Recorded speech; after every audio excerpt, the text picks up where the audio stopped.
Good morning from our dad's farm. I'm out here by the garden area. I'm going to do a little something different today with you guys and kind of talk about permaculture and the subject of not being perfect.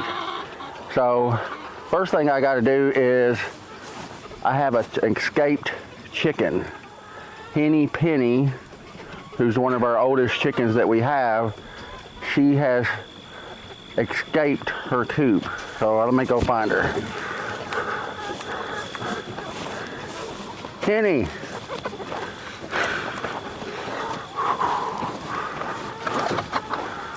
girl,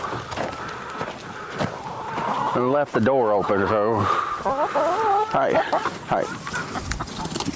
Oh, and she can see she's almost like a, look at that. You can see she's just like a pet. Walked right up to me, said, "Hey Dad, let's do this deal." There's the hen. So, Henny Penny, no, don't fight with me. Wow.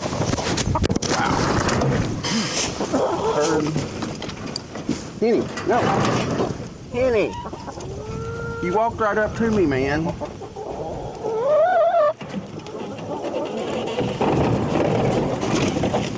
No.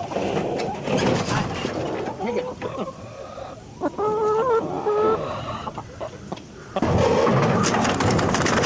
She does not want to be in the bottom of the coop. So that disaster is averted.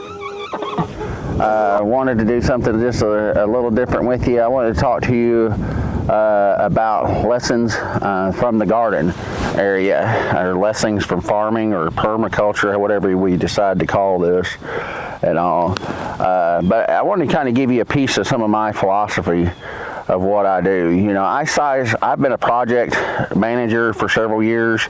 My background is engineering.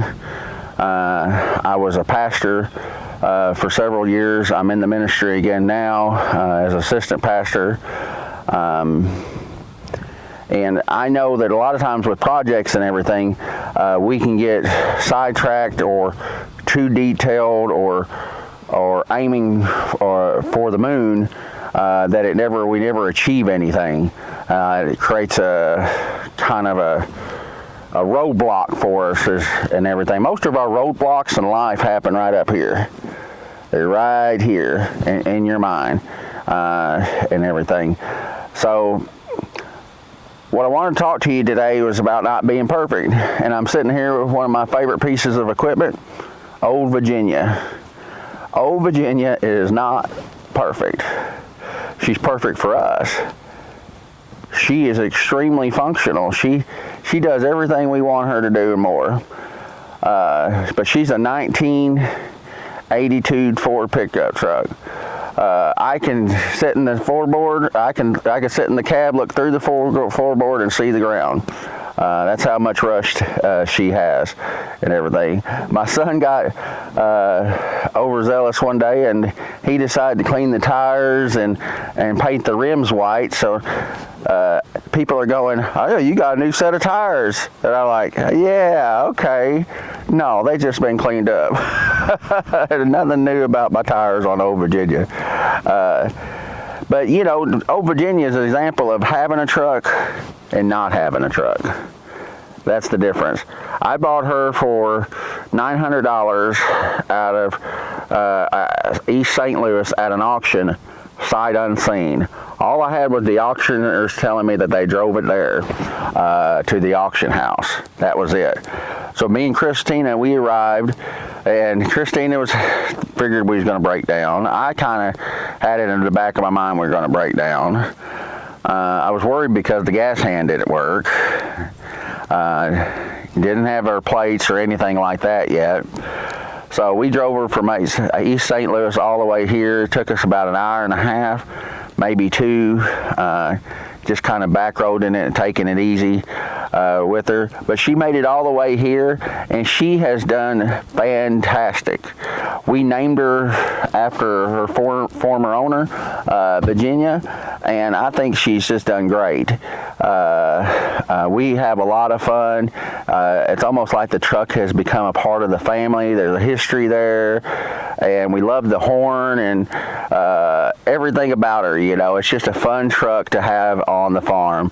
But if I want it perfect, you know, I'd have to buy something brand new. I'd have to spend a lot of time, a lot of money, a lot of research, and go into debt for me to have a truck here up on the home place that was perfect, that would do everything and anything we wanted to do up here.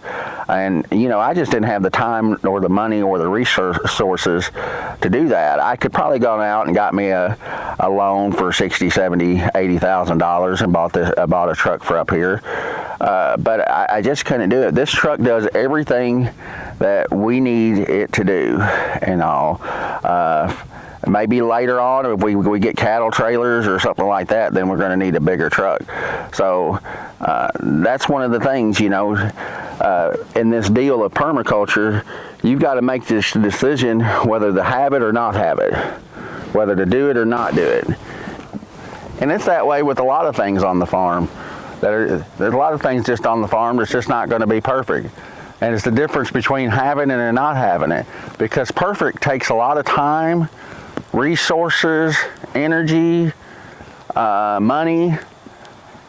That's what perfect will cost you. And then in the end, guess what? It's not going to be perfect. I've been building a hoop house for the last week, and I guarantee you it's not perfect. My farm is either uphill or downhill. Rarely is it level. There's only a few places that are level up here and everything. But I've been building this hoop house out of PVC pipe, and it is definitely not perfect. Look how up there around the edges. But I don't need it to be perfect. I just need it to grow lettuces and vegetables and different things. That's what I need from the hoop house. This old bench that I'm sitting on, not a piece of wood in it, is really straight. I just had most of this wood laying around, and it was kind of crooked anyways. But when I took everything and put it together, I was able to have a nice place to sit and be able to look out over at my garden and everything. But it was the difference between not having it and having it, was just, you know, basically getting ready to do it. I could have went for something that was stained and perfectly level, and went to Lowe's and sorted through all the boards to get just the straightest boards and everything. But you know, at the end of the day, I didn't need perfect. I just needed a place to get in and out of the sun for a few minutes, and a place to sit so that I could shell beans, which is not my favorite. The garden here is another place that I ran into a lot of resistance, ridicule, and a lot of opposition, because you know, everybody had their own idea of how it should be done. But in my mind, there was only a few ways that I could afford to do it, both mentally, emotionally, physically, financially.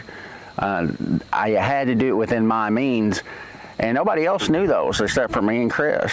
Even Chris, she couldn't see the end result, and I kept having to reassure her and tell her, hey, it's going to be fine. It's going to grow vegetables. It's going to do its job. It's going to be great and everything. And it was a lot of hard work, but we got through it. But if we wanted to have a perfect garden, like a lot of these gardens, market gardens we see on TV, we'd still be working on it. We'd have had maybe 3 or 4 rows that were perfect or look perfect, and that would have been it. But instead we had 20 rows that have their flaws and their inconsistencies, but did the job just fine. They grew everything that we wanted to grow and more. One One of our big failures up here has been this fence.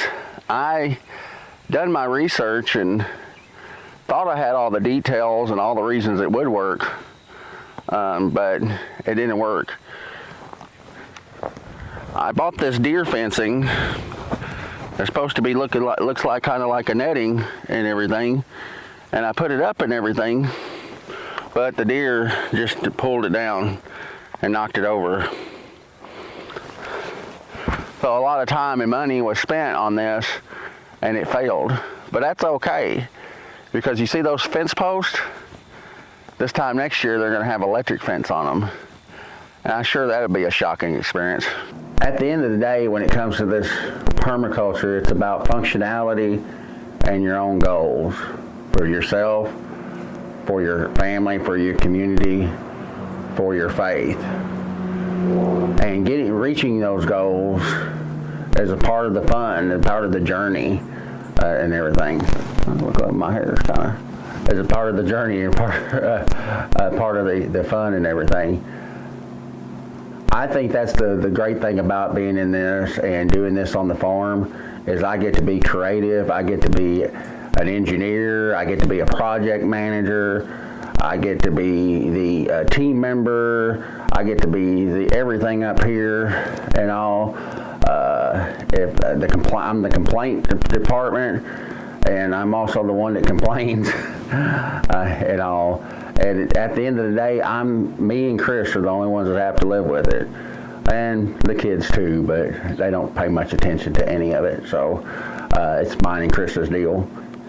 If I was thriving for perfect, I'd still be working on like our double wide or our tiny house, or some of the bigger projects here on the place, trying to strive for perfection. And you know, a lot of those projects, they still got a lot of little details that need to be finished up, but I've been making a list and all to finish those details up. But even then, they're not going to be perfect. So perfection is the difference between having it and not having it. Thanks from our dad's farm.